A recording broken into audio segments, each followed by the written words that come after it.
নমস্কাৰ পৰীক্ষাত ভাল ৰিজাল্ট এটা হলে আমি প্ৰথমে ধন্যবাদ জনাও ভগৱানক ঠিক একেদৰে কিবা এটা ভাল হলে বা উন্নতি হলে আমি কৃতজ্ঞ হওঁ ভগৱানৰ প্ৰতি যে আমাৰ ওপৰত কিছু হলেও ভগৱানৰ প্ৰভাৱ আহিছে বা আশীৰ্বাদ কৰিছে দিনে ৰাতিয়ে ভগৱানক ভবা বা সেৱা কৰাৰ প্ৰভাৱ আমাৰ কৰ্মৰ ফলাফলত নিশ্চয় আহিছে অৰ্থাৎ আমি গম নোপোৱাকৈ বা নেদেখাকৈ ভগৱানে আমাৰ জীৱনবোৰত প্ৰভাৱ পেলাই আহিছে কিছুদিন পূৰ্বে আগশাৰীৰ সংবাদ প্ৰতিষ্ঠান ইণ্ডিয়া টুডে এনিয়ে 2026 চনৰ অসমৰ 20 গৰাকী সৰ্বাধিক ক্ষমতাশালী আৰু প্ৰভাৱশালী ব্যক্তিৰ এখন তালিকা প্ৰকাশ কৰিছে তালিকাখনত আছে ব্যৱসায়ী ৰাজনীতিবিদৰ পৰা আৰম্ভ কৰি সাংবাদিক চিকিৎসক খেলুৱৈ অভিনেতা লেখক ইউটিউবাৰৰ নাম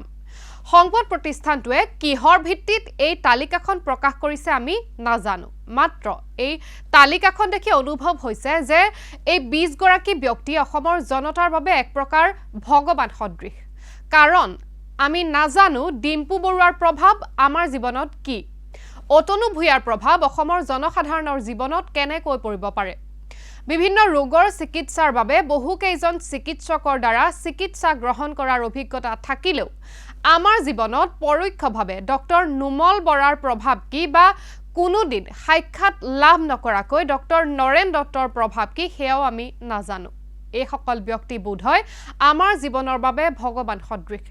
কাৰণ এখেতসকলৰ প্ৰভাৱ আমাৰবোৰৰ জীৱনত হয়তো আমি নজনাকেই পৰি থাকে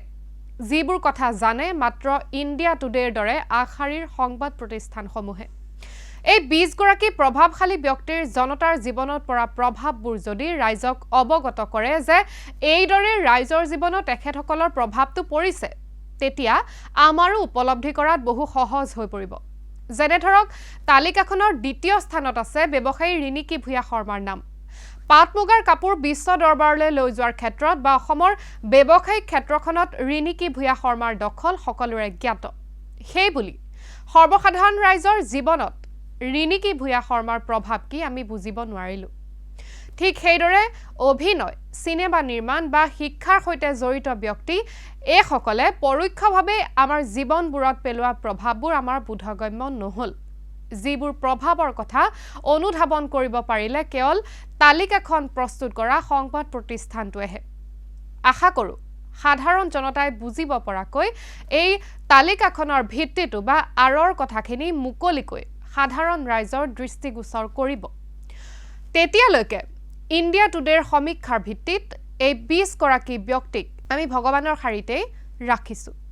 আমাৰ যিকোনো সফলতা উন্নতি বা ফলাফলত পৰোক্ষভাৱে আমি ভগৱানৰ প্ৰভাৱ ভগৱানৰ আশীৰ্বাদ থকা বুলি বিশ্বাস কৰোঁ ঠিক সেইদৰে এই 20 গৰাকী ব্যক্তিয়েও আমাৰ জীৱনবোৰত আমি নজনাকে হয়তো প্ৰভাৱ বিস্তাৰ কৰি আছে যি কথা জানে কেৱল ইণ্ডিয়া টুডে নামৰ সংবাদ প্ৰতিষ্ঠানটোৱেহে ধন্যবাদ চাই থাকিব সুতৰ বিপৰীতে